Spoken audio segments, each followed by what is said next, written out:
Halo semuanya, hari ini kita bakal jalan-jalan ke dalam mesin paling canggih yang kita kenal, otak kita sendiri.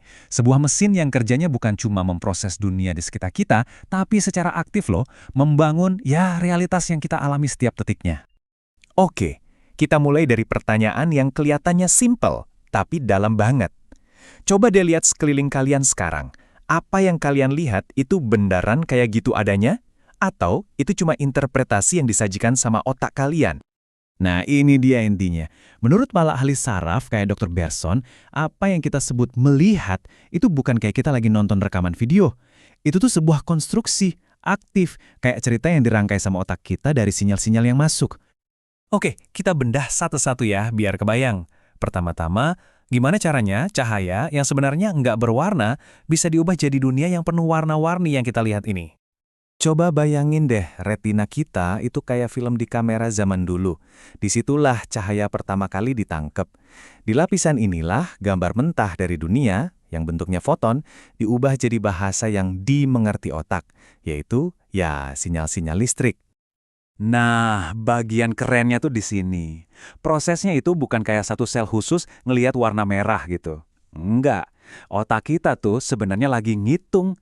Dia mantau seberapa kuat respons dari 3 jenis sel kerucut, yang peka sama cahaya biru, hijau, dan merah. Terus sinyal-sinyal itu dibandingin. Nah, dari perbandingan itulah muncul pengalaman kita ngelihat semua warna yang ada. Dan ini jadi contoh yang pas banget gimana biologi itu ngebentuk realitas kita. Kita ini kan trikromat karena punya 3 jenis sel kerucut, makanya dunia kita kayak warna. Anjing di sisi lain itu dikromat dengan 2 sel kerucut. Dunia yang mereka lihat itu warnanya lebih terbatas, mirip kayak orang yang buta warna merah hijau. Jadi dunia yang mereka lihat itu secara harfiah beda banget sama dunia kita.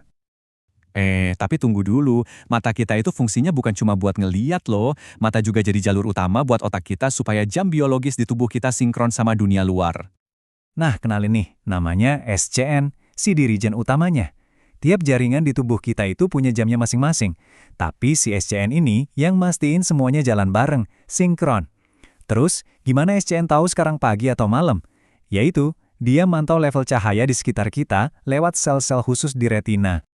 Ini contoh yang gampang banget kita temuin sehari-hari. Jadi, si SCN ini yang ngatur kapan hormon tidur, melatonin, itu keluar. Begitu ada cahaya terang masuk ke mata, bahkan cuma sebentar, SCN langsung dapat sinyal. Oh, udah siang. Akibatnya, produksi melatonin langsung stop, dan ini bisa ngerusak pola tidur kita. Makanya, penting banget kan buat ngehindarin cahaya terang sebelum tidur? Oke, dari jam tubuh, sekarang kita pindah ke gimana otak kita ngatur gerakan. Di sini, otak ngegabungin apa yang kita lihat sama indera keseimbangan kita yang, tersembunyi. Jadi gini, poin pentingnya, jauh di dalam telinga kita ada sistem yang canggih banget. Analogi 3 hula hoop tadi itu pas banget. Jadi pas kepala kita gerak, cairan di dalam hula hoop ini ikut gerak, ngerangsang sel-sel rambut kecil dan ngasih tahu otak kita posisi kepala kita tuh lagi muter gimana. Akurat banget. Kalian pernah nggak sih ngerasa mual pas lagi baca di mobil? Itu sebenarnya bukan salah perut kalian, tapi salah otak yang lagi dapat info simpang siur, info yang saling bertentangan. Nah, ini dia biang keroknya.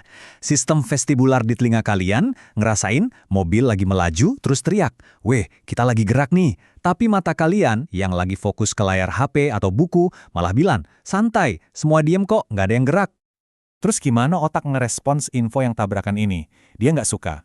Kebingungan ini bisa memicu rasa mual. Ini tuh kayak cara otak kita ngomong, "Waduh, data gue nggak sinkron nih, gue pusing." Jadilah kita mual.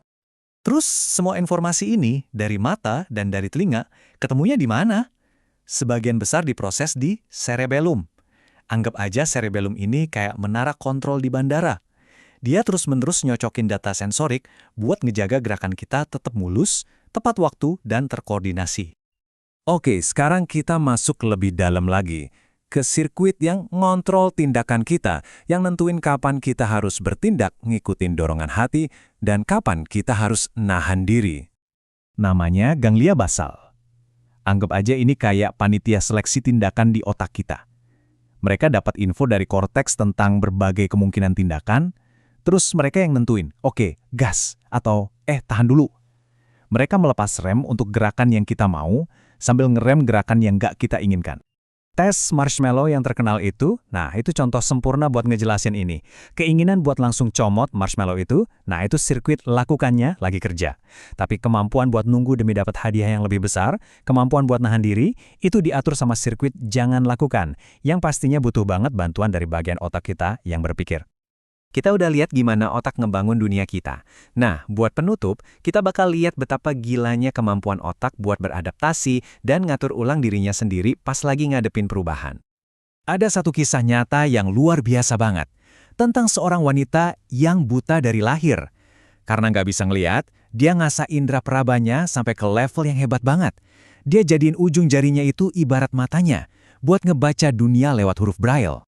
Sampai suatu hari, kejadian tragis menimpanya. Sebuah stroke merusak sebagian dari otaknya. Nah, disinilah ceritanya jadi wow. Menurut dokternya, ada kabar baik. Kerusakannya itu ada di bagian otak yang nggak dia pakai, yaitu korteks visualnya.